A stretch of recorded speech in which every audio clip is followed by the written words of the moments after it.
get some sacks and get Tavares Jackson, like we did last time, uncomfortable in the pocket. Give him the happy feet. Hey, if he wants to run, A.J. Huck will run him down, or Brady Papinga will just flat out drive him to the turf behind the line of scrimmage. That's fine.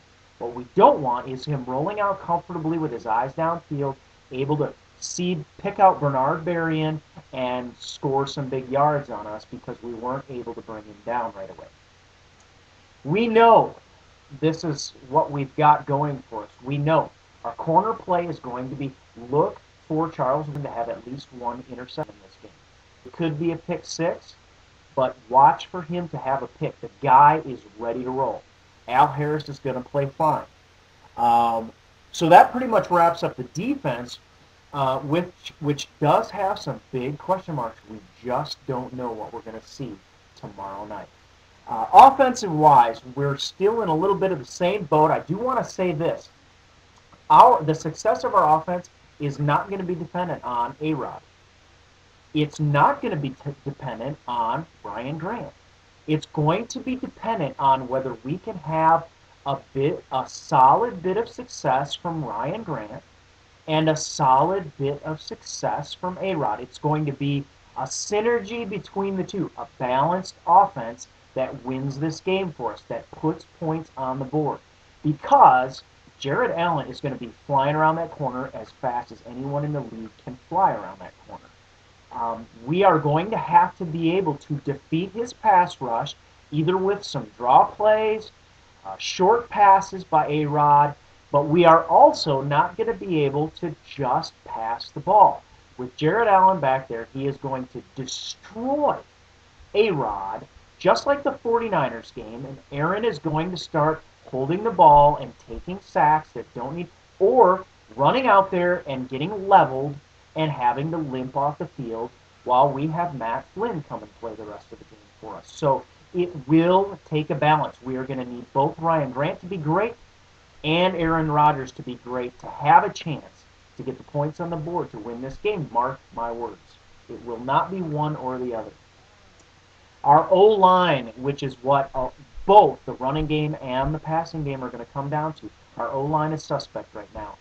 A very big question mark.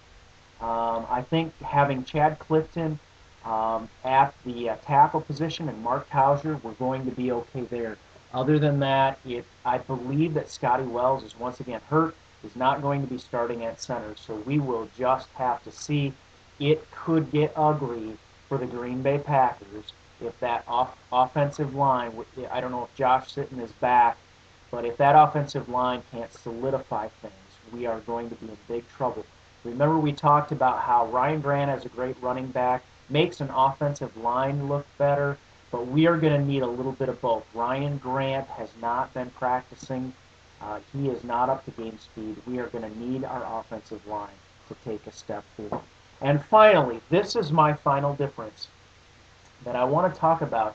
It's supposed to be an advantage for us. This is what we have going for us. But again, it comes down to a question mark. Surprising how after an NFC Championship game, there are so many question marks on this Green Bay Packer team right now. But this is my last question mark. Can Mike McCarthy do more than just prepare the team? Let me explain that. When you have a guy like Brett Favre playing on the team with the kind of emotion and just the drive that you do not go down until the game is over. There is never a time that football is a game. It's to be played with a childlike spirit and the kind of emotion that little kids growing up say, I want to do that someday. Can Mike McCarthy get this team together and bring their emotion to the point, not where it counteracts their preparation, but to the point that it augments their preparation and makes them a team that is playing out of their head, a team that is actually better than the basic skill set and the 53 or 45 people that they've got actually out on the field. Can he bring a spirit of winning to this Green Bay Packer team? He was not the one that did that. Remember, you'd see Brett Favre doing the post-game chat. Mike McCarthy is going to have to do more of that, bring his team up emotionally to the correct level, Not hyper emotional, but not under emotional either. He's going to have to do more of that to make this season a successful season. Can he talk about how our pride is on the line? We are playing at Lambeau. We do not lose to the Minnesota Vikings at Lambeau Field. We have prepared. We are going to be on national TV. Everyone is here to see us succeed. This is the real thing. We are behind our quarterback 100%. We know that our line is going to hold. We know that our defense is going to kick some tail. And we know that we are going to protect Lambeau Field from the enemy who is infiltrating our field. Can he do that? This is going to be very important for Aaron Rodgers' first start because the defense is going, and it's particularly important for the defense. The offense has to do a lot more execution.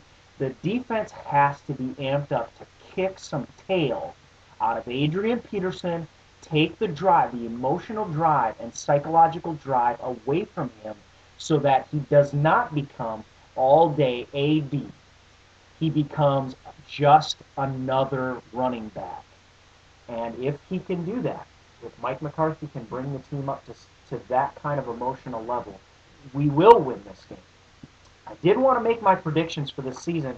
I didn't have time to prepare for that, so I'm just going to predict a Green Bay Packer win this time around with much hesitation because this could also be an ugly loss. But I am going to pick the Packers winning 21-17 against the Minnesota Vikings in this game Monday night. So until that time and until next week, as always, we will hope to see that. I hope you all can see this game. I hope we have a lot to talk about next week about how well it went. And we will see you then. And as always, until then, go Pack.